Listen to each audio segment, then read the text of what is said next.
Hello guys, welcome to our channel. This is Teja. ప్రస్తుతం మనతో పాటు సీనియర్ జర్నలిస్ట్ జగదేవ్ గారు ఉన్నారు. నమస్తే సార్. నమస్తే. సో టీడీపీ అధ్యక్షులు నారా చంద్రబాబు నాయుడు గారు ఈరోజు ఢిల్లీ వెళ్ళడం జరిగింది.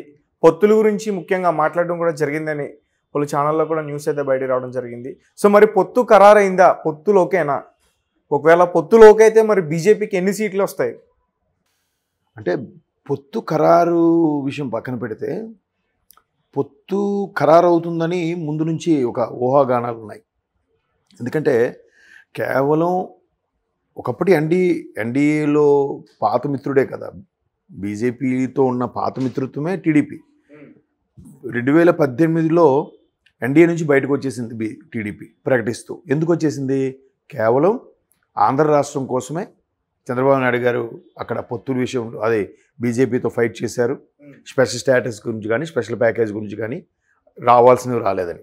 మరోవైపు వైసీపీ వాళ్ళు కూడా 2014లో రాష్ట్రం డివైడ్ అయ్యి వచ్చిన తర్వాత చంద్రబాబు ఏదో అనుభవజ్ఞుడు, దూరదృష్టి రాజనీతిజ్ఞుడు అన్నారు, ఏమీ చేయలేదు. క్యాపిటల్ అన్నారు, ఇక్కడ చూస్తే ఏమీ అవ్వలేదు. ఆ స్పెషల్ స్టేటస్ అన్నారు, స్పెషల్ ప్యాకేజ్ అన్నారు, బీజేపీ అడగడానికి భయమా అని చెప్పి ఊరికే రెచ్చగొట్టారు.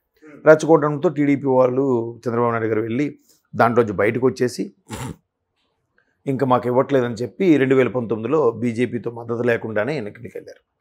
అక్కడ చాలామంది విశ్లేషకులు చెప్పేది ఏంటంటే ఊరికే ఆవేశపడిపోయి బీజేపీతో బయటకు వచ్చేసే కన్నా కాస్త ఓపిక పట్టాల్సింది అన్నట్టు కొంతమంది చెప్పారు. అది పక్కన పెట్టింది. తర్వాత పరిణామాలు చూసాం. 2019లో అనూహ్యంగా వైసీపీ వచ్చేసింది. వైసీపీ వస్తూ నేను చెప్పింది, మమ్మల్ని గెలిపించండి, మీ బిడ్డను గెలిపించండి, 25 సీట్లకు 25 తెప్పించండి, లేదు 175 మ్యాక్సిమం గెలిపించండి, బీజేపీ మెడలు వంచి అయినా స్పెషల్ స్టేటస్ స్పెషల్ ప్యాకేజ్ తెస్తామని చెప్పి అన్నారు వైసీపీ. ఈ రోజుకి ఏమైనా ఉందా? పోలవరం ప్రాజెక్టు కానీ, స్పెషల్ స్టేటస్ కానీ, స్పెషల్ ప్యాకేజీలు కానీ, డెవలప్మెంట్ గురించి కానీ, రైల్వే ప్రాజెక్టు గురించి కానీ, దేని గురించి కూడా కదా. మరి ఇప్పుడు ఎందుకు మరి అప్పుడు బీజేపీ కూడా కొంత రియలైజ్ అయిందో ఏంటో తెలియదు. ఎందుకంటే బీజేపీతో పొత్తు వాస్తవం ఉంటుంది, కానీ బీజేపీకి ఇన్ని సీట్లు కేటాయిస్తారని మాత్రం నేను అనుకోవట్లేదు. ఎందుకంటే టీడీపీ జనసేన కలిసి చేస్తున్నప్పుడు ఈ మేనియాలో కంపల్సరీగా టీడీపీ జనసేన కూటమి ప్రభుత్వం ఫామ్ చేస్తుందని చాలా రిపోర్ట్లు చెప్తున్నాయి. రీసెంట్గా ఇంటెలిజెన్స్ బీజేపీ వాళ్ళు కూడా సెంట్రల్ ఇంటెలిజెన్స్తో కూడా చేసుకున్న రిపోర్ట్లు కూడా ఇవేవైనా అంశాలు వీళ్ళలోకి వచ్చాయట. సో ఖచ్చితంగా కూడా బీజేపీ సౌత్లో పాగా వేయాలనుకుంటుంది కాబట్టి టీడీపీతో కలుపుకోవాలని చూస్తుంది. కానీ టీడీపీ జనసేన కూటమి బీజేపీ కలిస్తే ఓటింగ్ పర్సంటేజ్ కొంత తగ్గే ఛాన్సెస్ ఉన్నాయి. అలా తగ్గినప్పుడు ఏమవుతుంది? ఖచ్చితంగా టీడీపీ జనసేన కొద్దిగా నష్టం అవుతుంది, ఎస్పెషల్లీ టీడీపీకి. అలా నష్టమైనప్పుడు ఆటోమేటిక్గా వైసీపీకి ప్లస్ అయ్యే కొంత ఛాన్స్ ఉంటుంది కదా. అందువల్ల టీడీపీ జనసేన కూటమి మాత్రమే పోటీ చేస్తాయి. బీజేపీతో మద్దతున్నా బయట నుంచి మద్దతే ఉంటుంది, కానీ ఇక్కడ గెలుచుకున్న సీట్లు ప్రకారం లోక్సభలో మద్దతుగా ఉంటుందన్నమాట. అప్పుడు లోక్సభలో మద్దతు ఇస్తారు. కానీ పొత్తు అనుకుంటున్నారు, కానీ పూర్తి స్థాయిలో సీట్లు పొత్తు అయితే ఉండకపోవచ్చు. అలా ఉంటే టీడీపీకి కొంత పర్సంటేజ్ తగ్గుతుంది, సీట్లు కూడా తగ్గుతాయి. ఎందుకంటే తెలంగాణ ఆంధ్ర విడిపోవడంలో కాంగ్రెస్ ఎంత కీలక పాత్ర వహించిందో బీజేపీ కూడా కొంత పాత్ర వహించిందిగా, మద్దతు ఇచ్చిందిగా తెలంగాణ విడిపోవడానికి. ఆ ఫీలింగ్ ఇంకా ఆంధ్రాలో ఉంది కదా. 2014లో బీజేపీ 2 సీట్లు గెలుచుకున్న 2 సీట్లకు కూడా టీడీపీ వాళ్ళు 2 మంత్రి పదవులు ఇచ్చారు. బీజేపీని ఒక హైప్లో నిలబడ్డానికే చూశారు. కానీ బీజేపీ ఏం చేసింది? టీడీపీకి ఏం సపోర్ట్ చేయలేదుగా. పోనీ మన చంద్రబాబు గారు అరెస్ట్ అయ్యారు. అరెస్ట్ అయిన తర్వాత పార్టీలకు అతీతంగా అన్ని రాష్ట్రాల నుంచి కూడా అందరి నాయకులు మాట్లాడారు. బీజేపీ వాళ్ళు ఎక్కడైనా మాట్లాడారా? ఒక నోరైనా ఎత్తారా? ఒక స్టేట్మెంట్ అయినా ఇచ్చారా? ఎందుకు?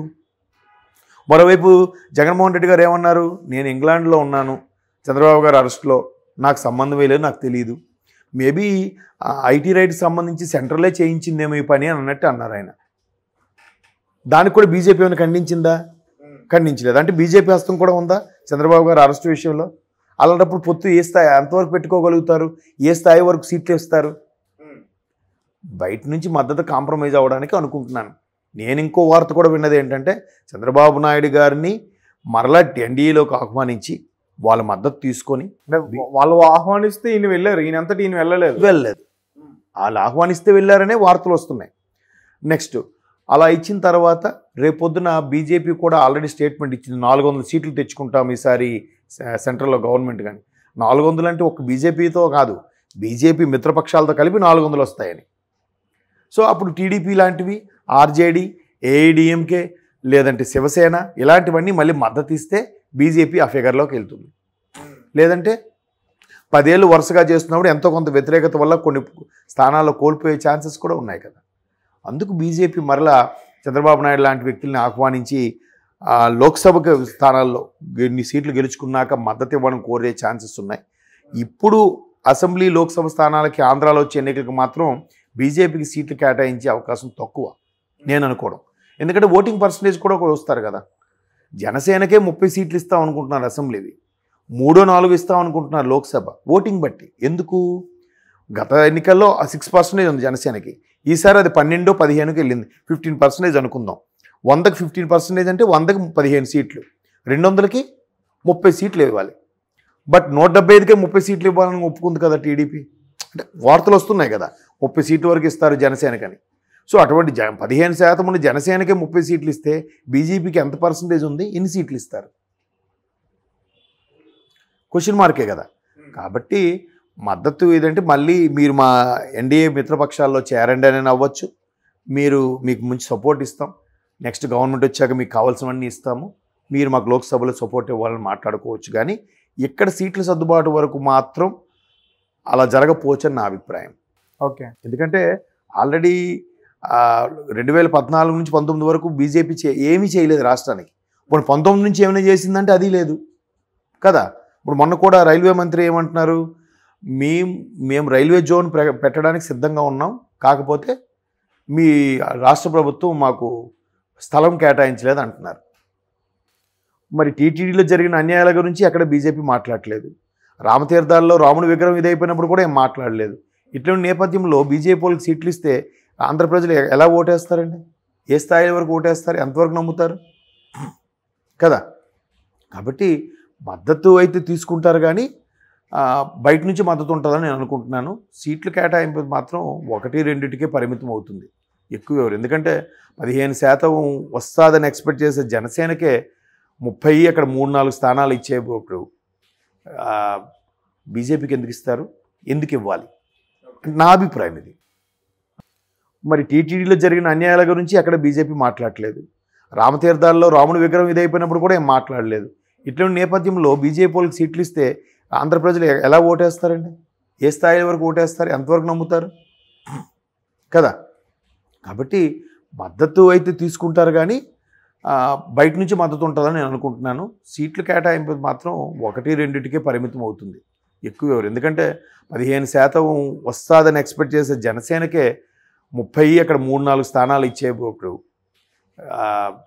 బీజేపీకి ఎందుకు ఇస్తారు, ఎందుకు ఇవ్వాలి? నా అభిప్రాయం ఇది. Thank you so much sir.